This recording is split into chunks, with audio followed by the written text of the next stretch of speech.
महापुरोहित ने राजा को इस घटना के बारे में बताया।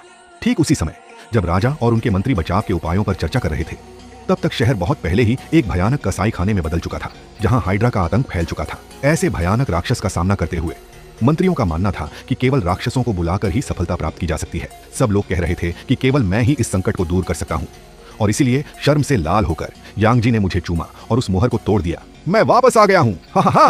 फिर भी मंत्रियों का रवैया अब भी घमंडी और तिरस्कार पूर्ण बना रहा। उन्होंने मुझे आदेश दिया कि मैं उन्हें बचाऊं, लेकिन मैंने उन्हें सीधे मना कर दिया। आखिरकार मैं ही वह व्यक्ति हूं जिसके भाग्य में पूरी दुनिया पर राज करना लिखा है। मैं भला उनके आदेश कैसे मान सकता हूं?